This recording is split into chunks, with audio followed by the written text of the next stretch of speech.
Bueno, arrancamos. Eh, el otro país que me interesaba contar un poco la experiencia de los organismos que protegen los bienes patrimoniales es Brasil con el Instituto del Patrimonio Histórico Artístico Nacional. Que también junto con el Instituto Nacional de Antropología e Historia y la Comisión Nacional de Museos, Monumentos y Lugares Históricos en Argentina surgieron aproximadamente en los mismos años. Pero ya desde el origen tienen metas más ambiciosas y una visión más integrada de lo que es el patrimonio, aunque dentro de los parámetros de cada época. Básicamente al principio eran bienes edificados, de valor artístico, el barroco portugués en Brasil y demás, y con la intención de que, como había venido mucho desde Europa con la corte portuguesa exiliada en Brasil por las guerras napoleónicas, digamos, había ciertos temores de que se empezara a eh, perder muchos de esos bienes artísticos, eh, pintura, escultura, porcelanas, tapices, etcétera, etcétera, que habían adornado los palacios y las casas de los nobles o de las altas burguesía del imperio, del reino de Portugal y del imperio de Brasil después. Durante toda la década del 20 y con ciertos paralelismos a lo que sucedía en México, Argentina, Perú y otros países de América, hay una fuerte replanteo de las élites, sobre todo de las élites académicas y culturales, por ahí no tanto de las élites políticas y económicas. Digamos, nuestras burguesías no fueron demasiado sensibles a algunos casos de la cultura, pero bueno, iban más a lo seguro y compraban arte como inversión más que nada e imitaban los modelos europeos, sobre todo en la Argentina.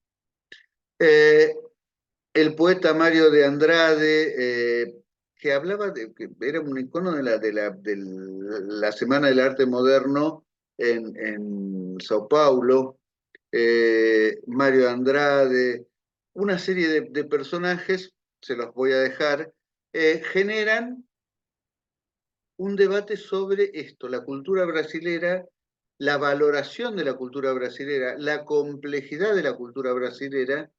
Se empezó a hablar de la negritud, del aporte afroafricano a la cultura del país, cuando las élites las ninguneaban de cualquier manera. En medio de eso, en un momento bastante convulsionado, porque estamos casi a las puertas de la creación del Estado Novo, es más, Getúlio Vargas era presidente constitucional y da un golpe de Estado y se queda con la suma del poder público y crea este Estado Novo a partir de 1937. Pero es un momento convulsionado, con un nacionalismo cultural importante, empieza a haber también un nacionalismo político y económico, eso sí, dentro de las élites, sobre todo las de Sao Paulo, Minas Gerais, la de Río Grande do Sul, y en menor medida, pero también en la de Río de Janeiro, y muy poco que son muy conservadoras en los estados del Nordeste. En definitiva, bueno, les puse esto como referencia histórica. Este personaje, Getúlio Vargas, dominó la escena política de los años 30, 40 y 50 y tuvo proyección hasta prácticamente el golpe de Estado del 64, porque tanto Janio Quadros como, como Joao Goulart habían tenido participación en los gobiernos y eran discípulos políticos, con una visión más socialdemócrata que esta otra fascistoide de la primera etapa del Estado Novo. Pero bueno, durante esos años 30, en medio de esa convulsión, se crea la inspectoría o la inspección, más precisamente, de los monumentos nacionales.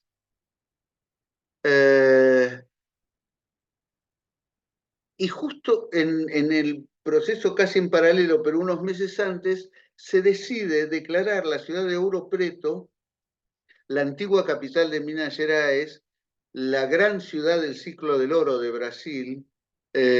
Ustedes saben que Brasil mide o periodiza su historia. En ese sentido, la historiografía brasileña es mucho, pero muchísimo más avanzada que la Argentina, a partir de los ciclos económicos. El primero es el del azúcar, con sede en la época de la colonia, obviamente, con sede y centro principal en Salvador de Bahía.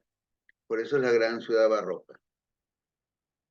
Y la primera capital de la colonia. Después se descubre oro y piedras preciosas en Minas Gerais, Minas Generales es la traducción literal, y se crea una importancia y empieza a ser el núcleo económico, el del oro, y el peso político también desciende, por eso se traslada la capitalidad a Río de Janeiro.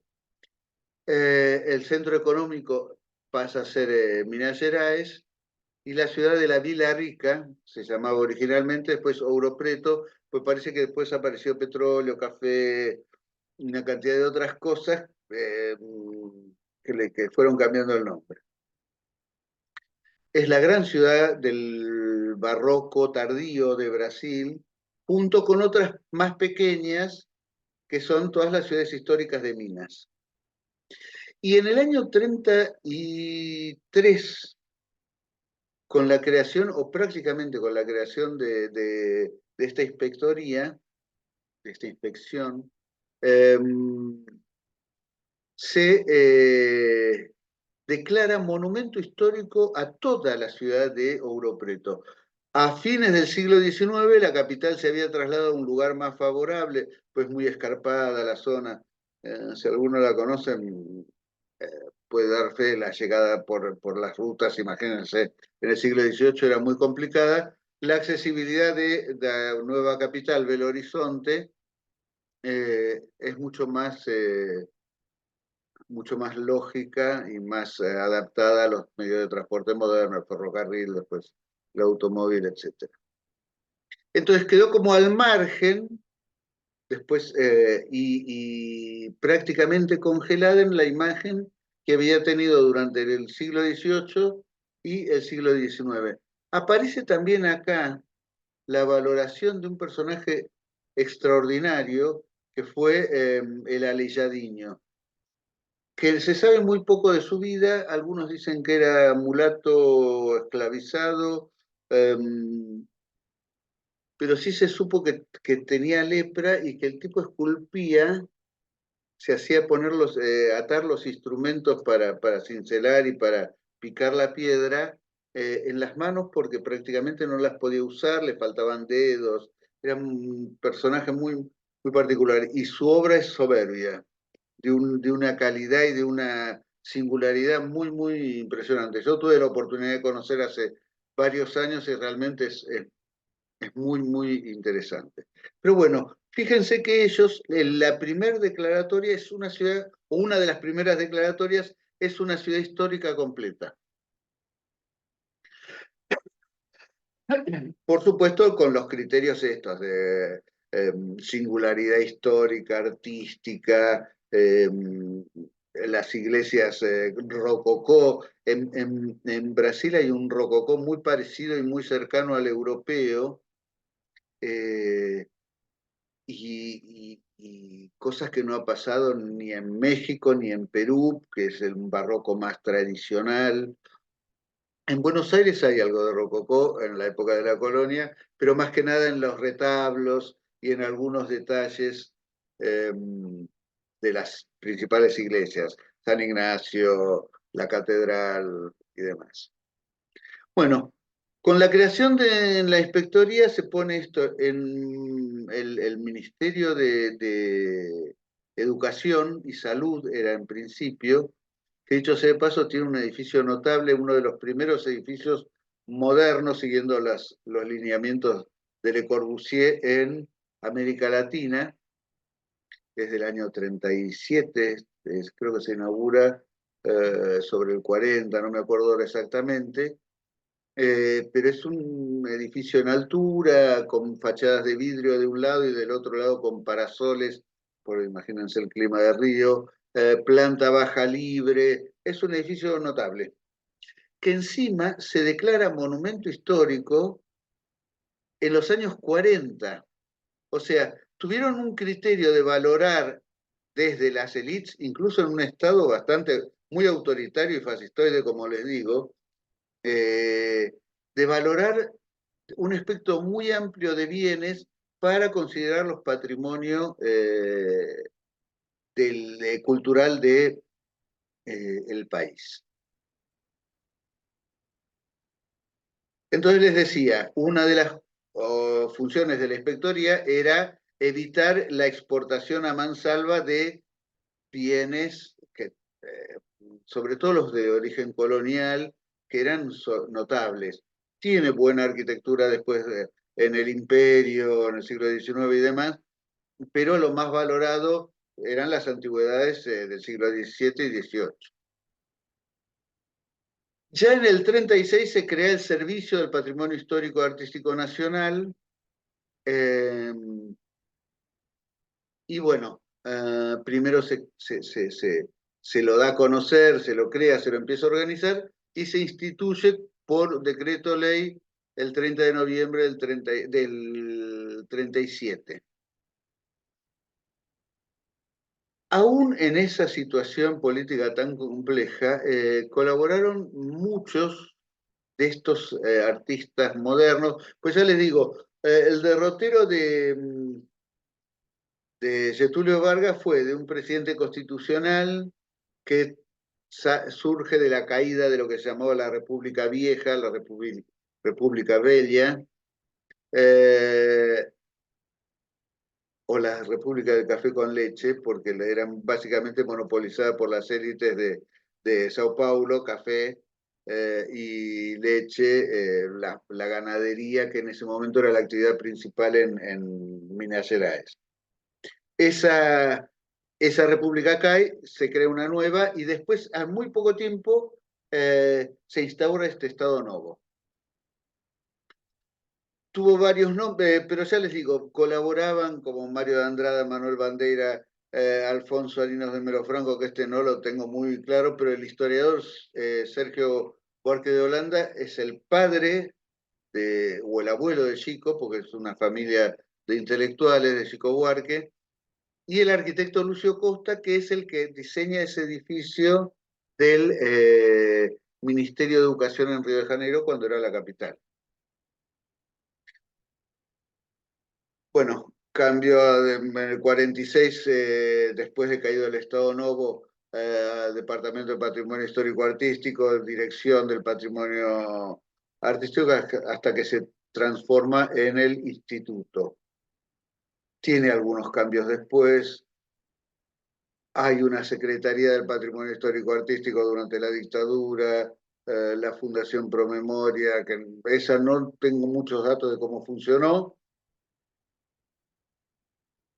Después se crea en el 90 el Instituto, bueno, varios derroteros, pero ahora vuelve a ser el,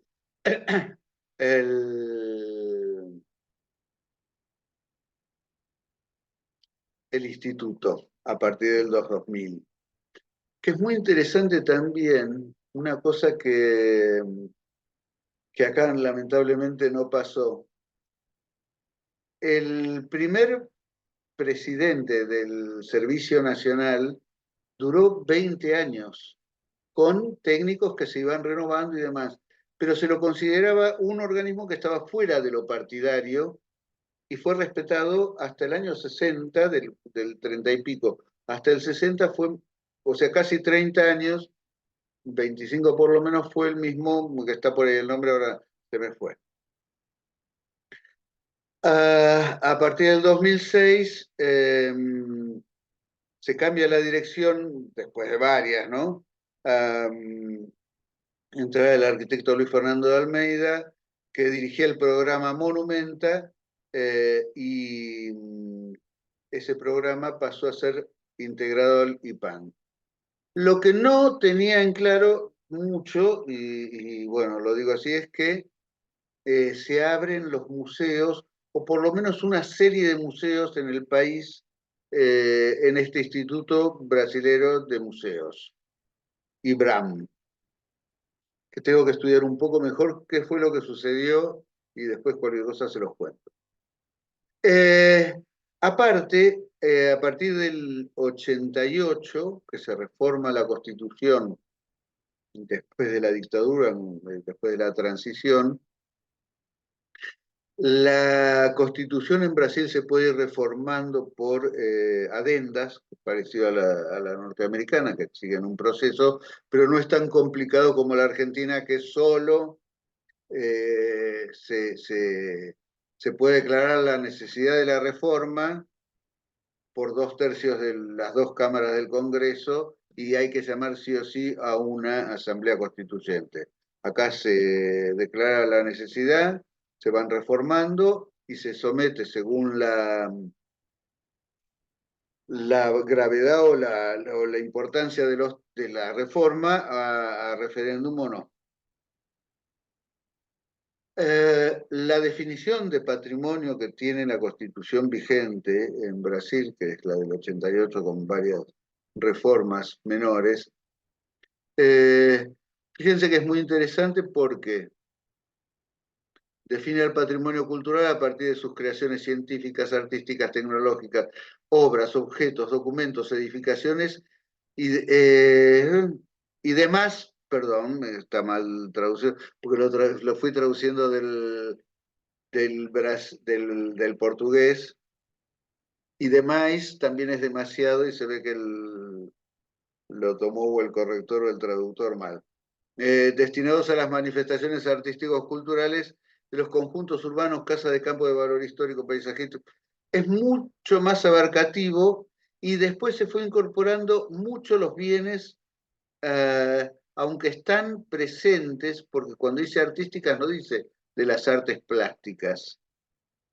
Eh, pero el concepto es bastante abarcativo e incorpora con usos y costumbres el tema de los bienes inmateriales. Y también la Constitución establece que cabe al poder público, con el apoyo de la comunidad, la protección y preservación y gestión del patrimonio histórico y artístico. Esto es interesante porque ya le da un rango a la participación de la comunidad que es difícil de soslayar, pero que bueno, siempre hay que andar con cuidado y hay que hacerlo valer como, ¿cómo es que se llama?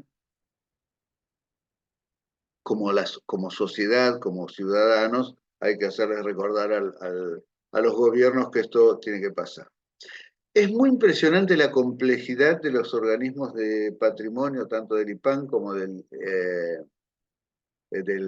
Instituto de Antropología e Historia de México, porque es algo que nunca se consiguió hacer en un país como el nuestro. La Comisión Nacional de Monumentos tiene desde hace menos de 10 años uno o dos cargos rentados en la dirección. Primero fueron el presidente de la Comisión Nacional, es formada por 10 vocales, un presidente, 10 vocales, uno de los vocales es vicepresidente el otro es vocal secretario y los otros son vocales simples. Un solo cargo, uno o dos cargos rentados, el de presidente sigue siendo, y el de vocal secretario o secretaria eh, se desfinanció a los pocos años de haber sido financiado, en la época cuando empezaron los recortes en el macrismo. Y en cada provincia tenemos un delegado y algún que otro subdelegado, que no reciben ningún emolumento, se les pagarían los viáticos, por ejemplo, si tiene que ir desde la ciudad de Santa Fe a Reconquista, a, tiene que pedir viáticos, tardan meses, si pagó la nafta vale el doble cuando recibe el dinero. Es una estructura totalmente anacrónica y muy poco efectiva la que tiene la Argentina, pero, por ejemplo, en Brasil tiene unidades especiales, que ya las vamos a ver, y además 27 superintendencias, una en cada estado del país, donde hay una cercanía del organismo federal en cuanto a los bienes y a las poblaciones que tiene para proteger. No sé si se va a alcanzar a ver, porque no era tan buena la copia, pero bueno, también tiene una presidencia, tiene órganos colegiados, tiene un gabinete, una corregedoría, que es como un...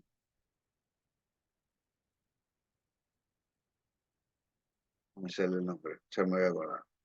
Una auditoría interna, una procuraduría federal, o sea, una estructura casi de un pequeño Estado, una ouvidoría, es como... Es una cosa que en castellano ya no se usa la palabra, el oidor era un cargo que es como el que recibe las solicitudes, las demandas, las quejas de la población. Y la coordinación general de comunicación institucional, una cantidad de trabajo están haciendo permanentemente y una estructura que, a ver, quiero poner ahora en otro lado. Eh, Bueno, un departamento de patrimonio material y fiscalización, departamento de patrimonio inmaterial, nosotros no lo diríamos en la cátedra así exactamente, pero bueno, es la designación consagrada. Departamentos de planeamiento y administración, departamento de acciones estratégicas intersectoriales, departamento de articulación, de fomento y educación. Tiene institutos también, que estaba viendo otra, el Instituto Lucio Costa, el Centro Lucio Costa, que es uno de los institutos que forma también, como en México, está en Río de Janeiro, en el edificio ese que les decía del Ministerio de Salud. Imagínense que cuando se traslada la capital de Río a Brasilia, quedaron un montón de edificios que fueron convertidos en museos, que pasaron a la administración local. En Río de Janeiro estaba el Distrito Federal, en la ciudad, y lo que es ahora el estado de Río de Janeiro era el estado de Guanabara, que tenía capital, creo que en Níteroy, si mal no recuerdo, o sea, cruzando la boca de la bahía de Guanabara. En ese edificio funcionó el centro, es un edificio, ya les digo, moderno, con todos los principios de la arquitectura moderna, del movimiento moderno de la arquitectura, básicamente los que propone el arquitecto Le Corbusier allá por los años 20. Eh, es un edificio para la administración de un Estado moderno, en arquitectura moderna, con obras de arte y paisajismo moderno. Burle Marx, no sé si escucharon hablar, colaboró, es el gran paisajista brasilero moderno. Incorpora todas las plantas autóctonas, hizo el diseño de en la playa de Flamingo, Botafogo. Ellos le llaman el aterro porque demolieron algunos cerros a principios del siglo XX, de los morros que estaban sobre la costa, porque hacia el interior de la ciudad el aire era muy salubre. Y con eso consiguen que el aire de mar entre más hacia el centro. No sé si alguien conoce Río bueno, pueden ir buscando en el mapa. El aterro, como le llaman, es como un tierra ganada al mar, en este caso. Está la Ensenada de Gloria, la playa de Flamingo y Botafogo.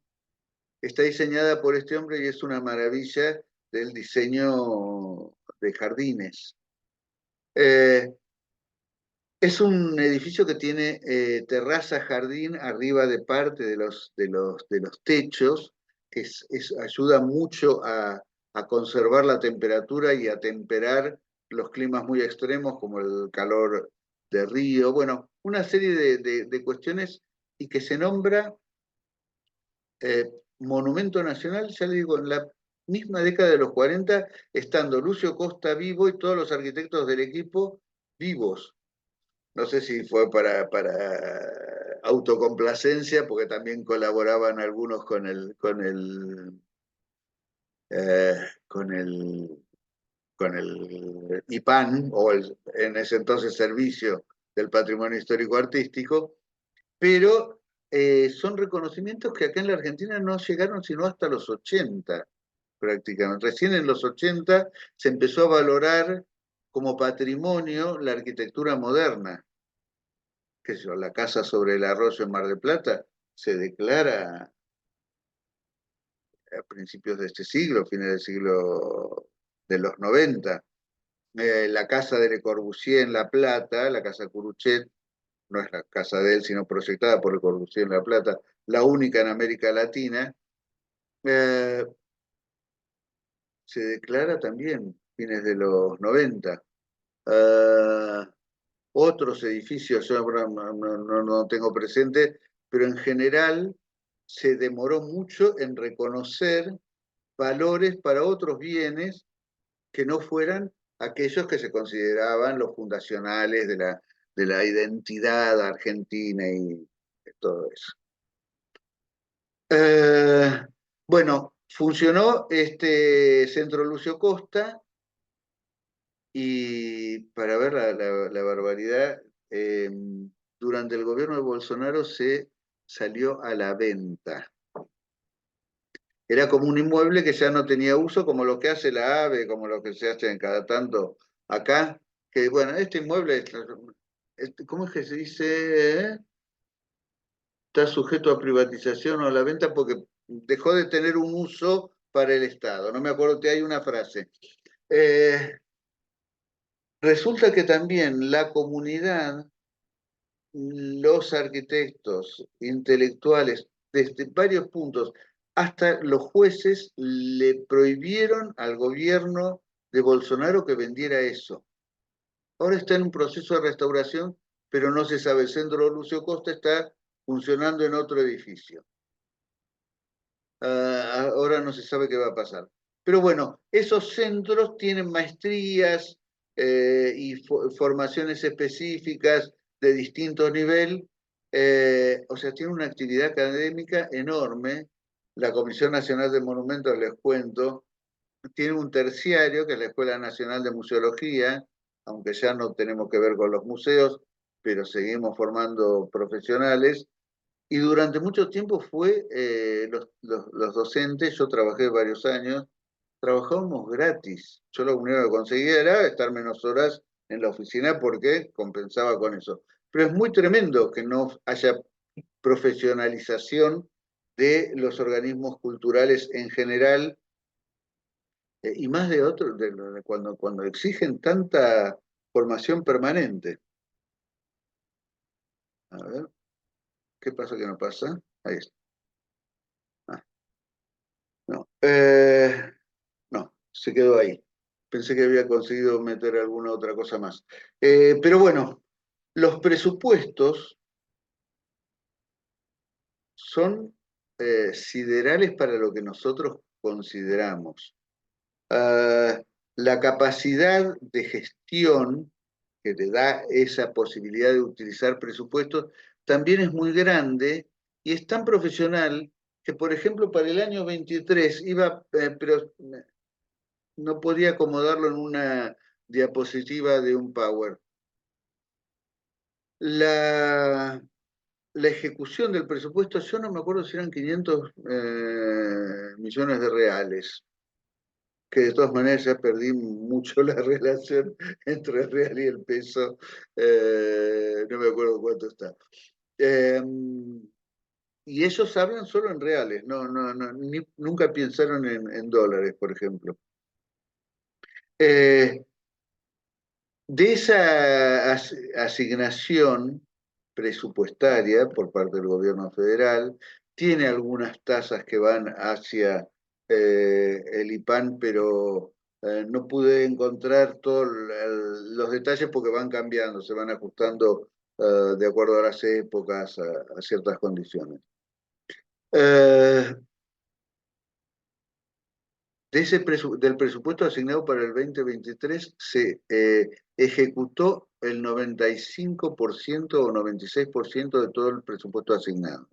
O sea, prácticamente no hubo plata que no se invirtiera, que no se invirtiera en monumentos, en relevamientos. Ustedes van a ver si se meten en las páginas del IPAN y de algunos de los otros organismos de los departamentos que tienen, porque son muy ricas y muy complejas y están siempre actualizándose. Gasta mucho dinero en no solo la conservación de los edificios, sino también en hacer relevamientos de festividades, de canciones, de todo lo que sea los bienes inmateriales, lo integran absolutamente a la gestión también de los edificios y otros bienes que tienen bajo su custodia.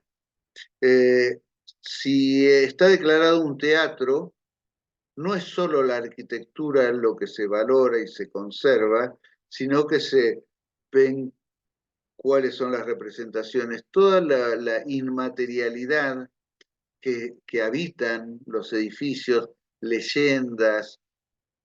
Es muy interesante cómo consiguen integrar todos los aspectos del patrimonio con una visión mucho más racional e integradora que la que tenemos nosotros.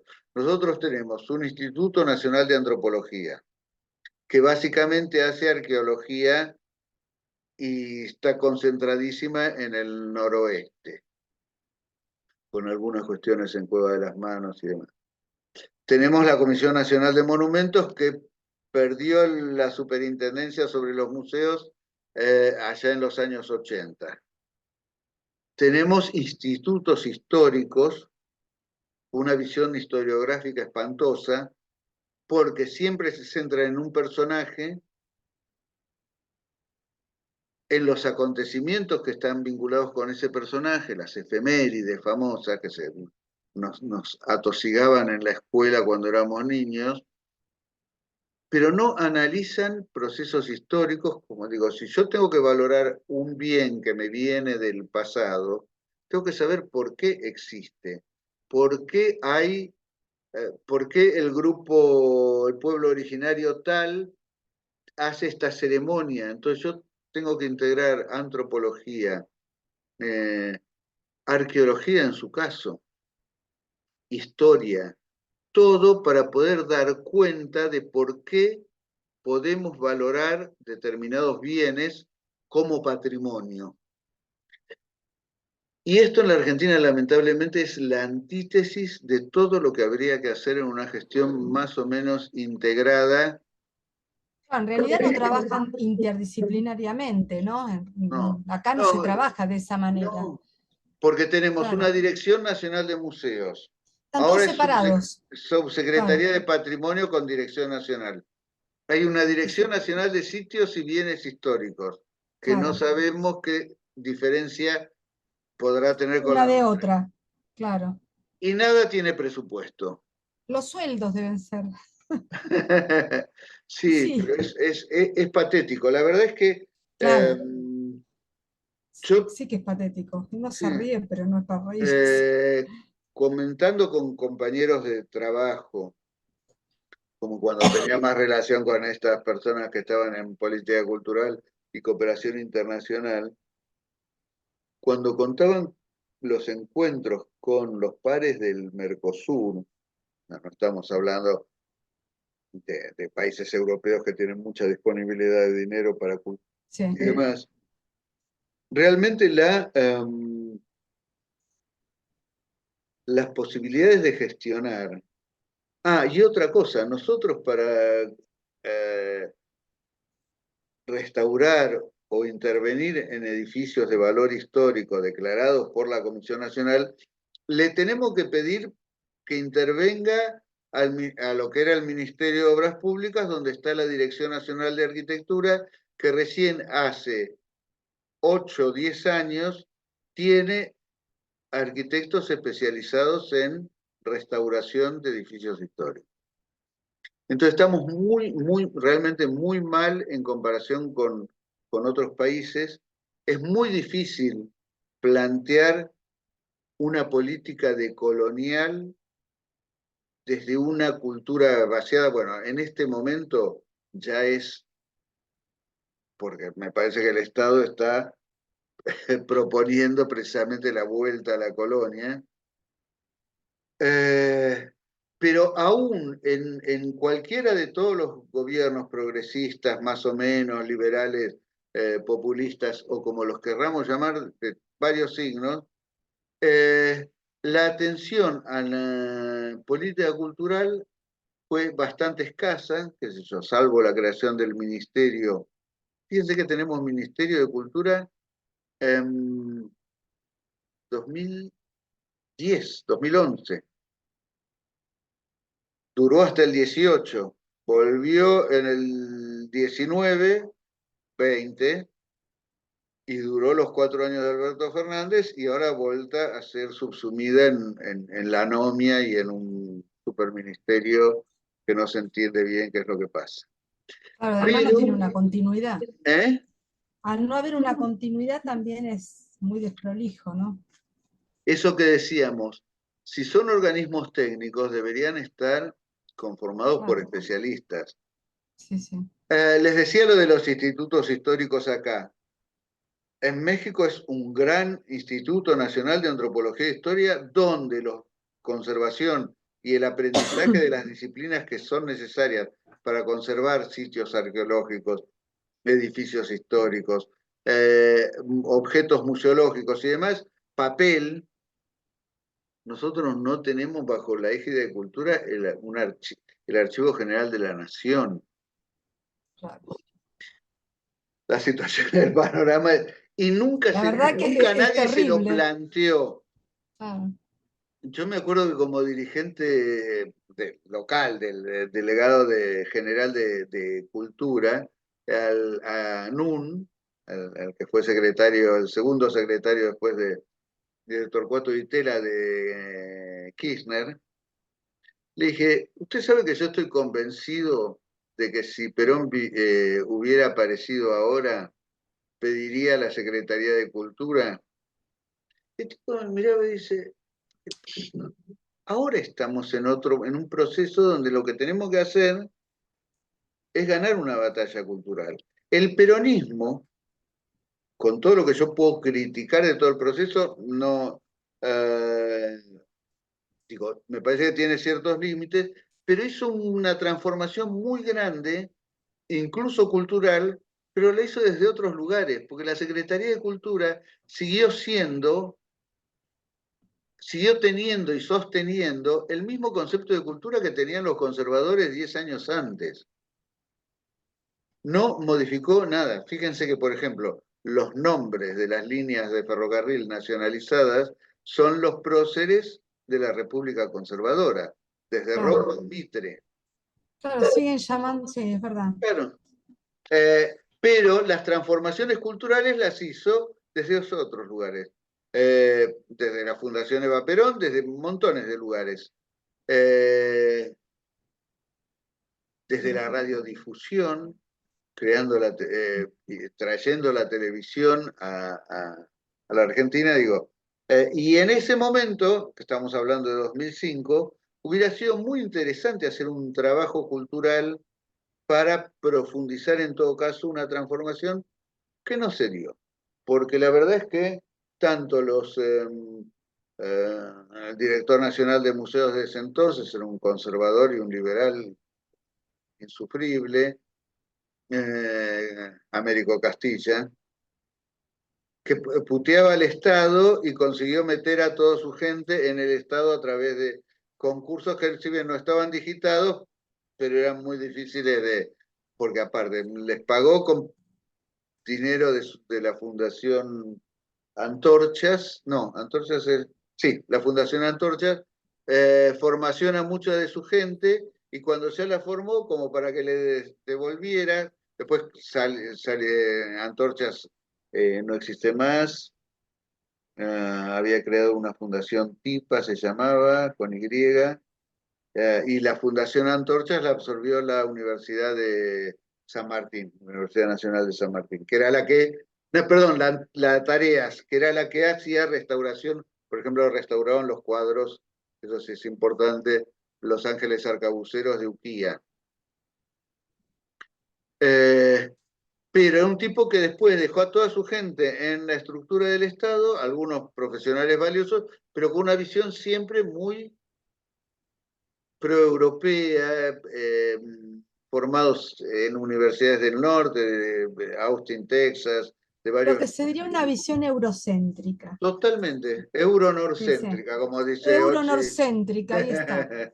Queda mucho Así mejor. que bueno, pero lo que es interesante poder ver, y con esto podríamos ir terminando, por lo menos esta primera parte, después si quieren lo ampliamos, porque ya les digo, tengo que ver esas otras cosas que me quedaron por ahí colgadas o que no había advertido que habían sucedido en Brasil estos últimos años. Eh, lo importante de ver estas, sobre todo estas dos experiencias que son las más importantes, la de los países más ricos y más grandes, pero digo, la Argentina es el tercero en discordia en esa triada de Producto Bruto Interno, de población, de extensión territorial. En realidad en territorio somos más grandes que México, pero la atención y la profesionalización y la profundidad de los estudios culturales de la gestión cultural en general, de la gestión de los bienes del patrimonio cultural, de la visión que se tiene del patrimonio como integralidad y como mirada sobre esos bienes, eh, nunca la hemos podido desarrollar más que individualmente en algunos casos, académicamente en otros, pero en los organismos del Estado federal, del Estado nacional, como en los provinciales, es muy, muy difícil eh, poder avanzar y poder no desgastarte en esa gestión que siempre termina siendo malsana. No sé si se enteraron de lo que pasó este fin de semana en el Parque de la Casa sobre el Arroyo, en Mar del Sí, Plata. sí, sí, sí. Sí, se armó Eh, un lindo bochinche. claro, a ver, Mm. el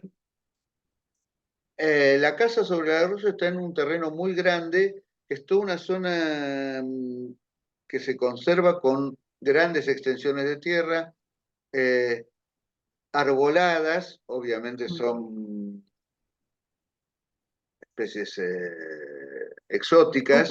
Y hay especies autóctonas también, decían, ¿no? Sí, Es más lo que trajeron que otra cosa. pero esa reserva que se generó, eh, de poca población, atrajo montones de sí fauna autóctona, sobre todo aves, y otros animales que se adaptaron perfectamente a este ecosistema fabricado, que por ejemplo contaba Magalí Marazo, que es vocal de la Comisión Nacional y fue directora del museo marplatense, gestora cultural y museóloga, cuando se inaugura durante el gobierno de Alberto Fernández la casa, todavía no se había podido, no se podían generar las visitas porque faltaba un edificio de apoyo que no sé si se terminó finalmente o no, para los empleados, para sanitarios, para venta de tickets, para varias cuestiones. Eh, Tocan el himno nacional argentino y de golpe con algunos agudos tocan y cantan. No me acuerdo si fue el coro polifónico nacional. Los pájaros se caían. Claro, es una No, bestialidad. pues, claro, son porque ciertas vibraciones de la Pobres música animales. los destruyen. Claro. No, no, Y no. vos No tiene. imaginate un DJ 27, Claro. los camioncitos, los food trucks.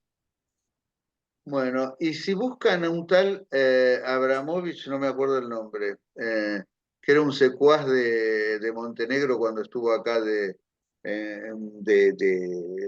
secretario de Seguridad de Macri en el gobierno de la ciudad, que tiene algunas deudas pendientes con lo del tema de las TASER, es uno de los introductores de las TASER y demás, en la ciudad, antes de que Patricia Bullrich lo haga en Nación. Esta gente eh, insultando a los que pretendían preservar el equilibrio inestable de ese ecosistema, donde una de las piezas que hay es la casa emblemática. Entró y circuló por esa casa 600.000 personas en unas Claro. horas. O sea, Sí, sí, sí. son gente que no puede entender de fragilidad, de que solo ven que pueden sacar plata. Después voy a ver si les paso el texto de este hombre, porque es un tuit espantoso. Realmente es de un grado de ignorancia jactanciosa encima, que la verdad es que asusta. Perdón si hay alguien que lo sostenga políticamente, pero no puedo evitar decirlo, cualquier cosa la discutimos. Yo lo dejaría acá, tendríamos que seguir. A ver, vamos a parar de compartir. No, hice macana. Acá, ahí está. Pero bueno, ¿algún comentario, alguna observación, alguna crítica? Mientras usted hablaba, ¿qué tal, profe? ¿Qué Mientras tal? usted hablaba, busqué acá en Google, música electrónica era. Por eso se Claro. caían los pájaros. Sí, sí, Pobrecitos. sí. No, no, terrible. Bueno, algo parecido pasó cuando hicieron no, no sé si fue En tan la Villa así, pero bueno, Victoria de Mar del Plata claro, lo hicieron en el verano, creo que fue. no Todavía sé no si fue pudieron tan restaurar el terrible. jardín. Ah, bueno. Y también acá lo que hicieron fue una muestra de luces y no sé qué, en el botánico, el Garden Secret, que Sí. fue una cosa muy controvertida. Hubo un abrazo por parte de la gente para que no se hiciera, Ajá. finalmente se hizo.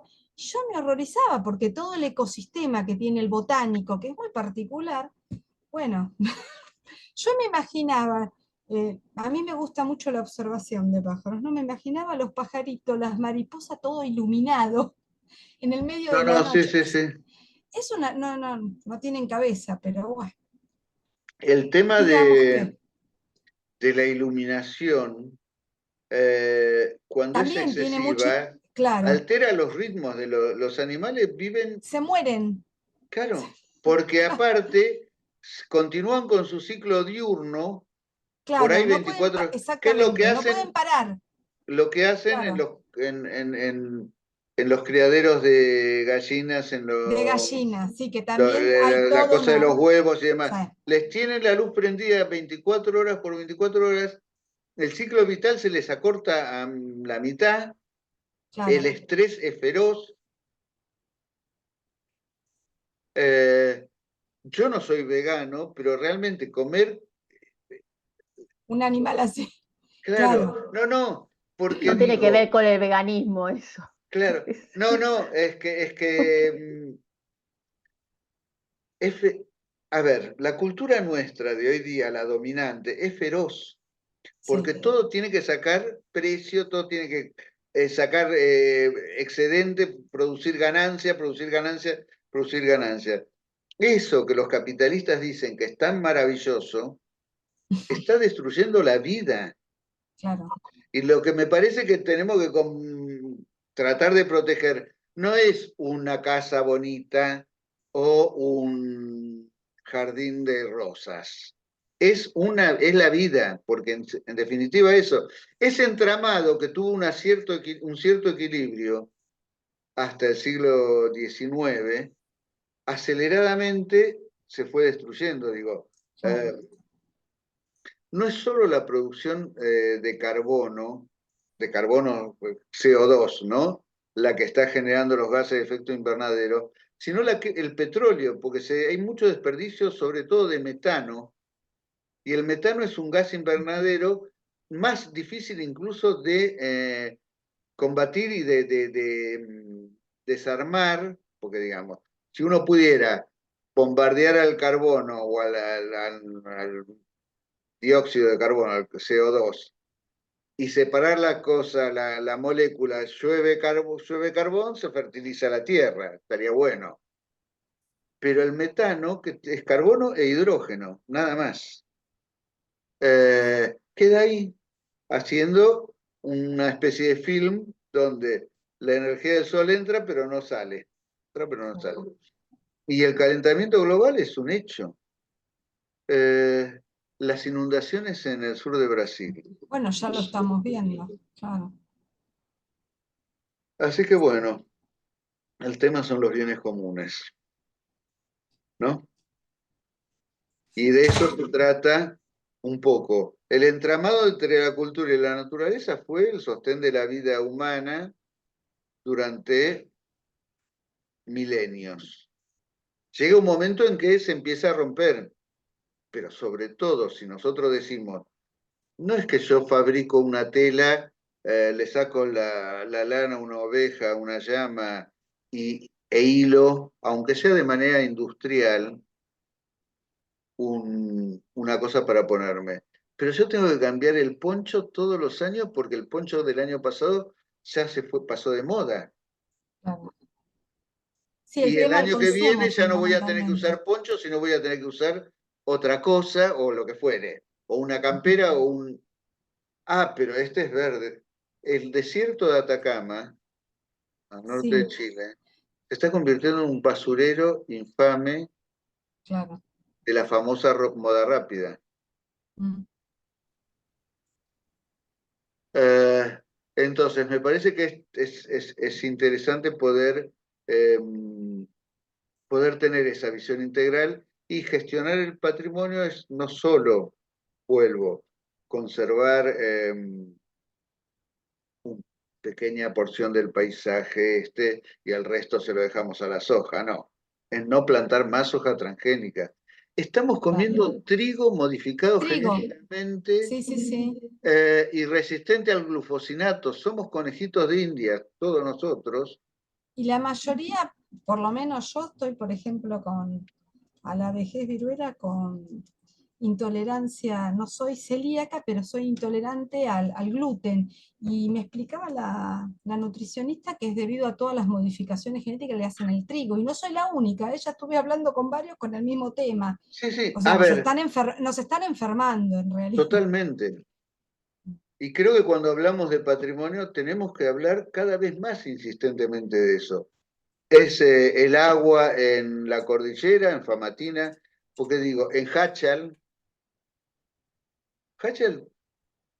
y decir que los vecinos están alerta porque saben cada vez que van monitoreando ellos, porque obviamente Claro, ni el gobierno de la provincia, ni el gobierno nacional, ni nadie va a ir a controlar los derrames de cianuro de la Barrick Gold o de la otra que no sé cómo se llama. En Catamarca es feroz también la pelea. En La Rioja están consiguiendo que no suceda. Ahora, vos imaginate si con lo escasa que es el agua en la cordillera, estamos hablando desde el sur de Mendoza hacia el norte, ¿no? Porque después hacia el sur hay mucha más disponibilidad de agua. Pero igual, el agua es elemental para que los vinos del Valle de Uco sean lo que son. Pero como las mineras le ponen plata a los políticos, tipo Cornejo, porque me encanta cuando hablan de los políticos, ¿no? En general todo ser humano puede ser corruptible. Digo, no sé cuál es el límite que podemos tener cada uno, qué sé yo. Claro. Pero bueno, el tema es que el sistema arrastra en sí misma la corrupción. Y si vos perdés agua, perdés o la envenenás, y ni que hablar si se aprueba la famosa ley Bases. No, no, por favor. Es terrible. Así que bueno, Tómense un tiempo y revísenlas porque, me van a acusar de que los estoy adoctrinando. sí, no. No, no, pero igualmente es interesante como ejercicio del poder ciudadano sentarse y, bueno, prestar Sí, atención y leerlo porque en el tema de los recursos estamos entregando todo prácticamente gratis porque las pero aparte cláusulas tienen... pensemos una cosa, a mí me parece central y lo quiero recalcar. ¿Qué pasa si yo me ocupo de que el Cabildo de Buenos Aires no tenga una rajadurita, esté siempre bonito, que no lo pinten cuando hay una manifestación o no sé qué? O, aunque tiene mucho de réplica, a pesar de que los muros son los originales, los que quedan. O que no quiero que los jardines de Palermo o el Parque Independencia de Tucumán o el San Martín de Mendoza alteren su estructura porque los creó Taís, el famoso paisajista que hizo el botánico y demás. Ahora, si yo no conservo la vida, si no hay un ser humano para aprovecharlo, para respirarlo, para disfrutar de esa belleza, ¿de qué me sirve cuidarlo? Claro, Entonces, seguiré bregando por un concepto cada vez más integral de los bienes que son de un patrimonio común, porque aunque ya estamos cuestionando el término patrimonio por patriarcal, por machirulo y por europeo, digo, hasta ahora no tenemos otra palabra.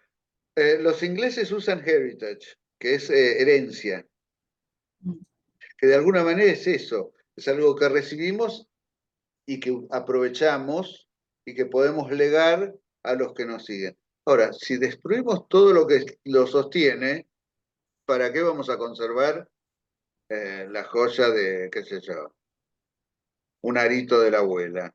O el cuaderno de eh, mi sobrino nieto de primero inferior. Primero inferior, me deschavé por completo. ah, yo guardaba los cuadernos de mis hijos, De claro. primer grado, ¿no? Sí, después el resto los tiré todos porque es un juntadero de Claro, pero papelería. viste, a Sí, ver, hay una cuestión sentimental con los bienes del patrimonio, sobre todo con los claro. más personales y demás. Pero digo, también con el cabildo, siempre lo voy a... Digo, nosotros lo dibujamos de chiquito, por ahí en la semana de mayo o en el mes de mayo veníamos con el colegio de paseo desde Turdera a ver el cabildo. Así como pasaba por ahí para los chicos del noroeste, ir a visitar la casa de Tucumán. Nosotros decíamos la casita de Tucumán, los tucumanos te matan si le decís la casita de Tucumán. Es la casa Sí, histórica. Eh, o el monumento a la bandera en Rosario o lo que fuere. Son, son, son importantes en generar esta cohesión, esta identificación y estas singularidades que nos van conformando como sociedad. Pero vuelvo, de nada sirve si destrozamos todo el resto. Porque Claro. digo, se rompe Itaipú por la crecida, arrastra a Yacyretá y digo, Corrientes desaparece porque la barranca se la come la crecida, Resistencia se inunda, y si llega la ola hasta Santa Fe, la sumerge en agua, y en Rosario por ahí la socava toda la barranca también. Digo, tenemos que estar atentos a eso. Y fíjense las lluvias, vuelvo a esto, en el sur de Brasil. Nunca, Uf. jamás se habían visto en esa magnitud. Y Sí, están profe, creciendo. Sí. yo estuve en Colón el fin de semana Ah, y sí. Ah, en es Entre Ríos tremendo. llegó también, Sí, sí, claro. sí.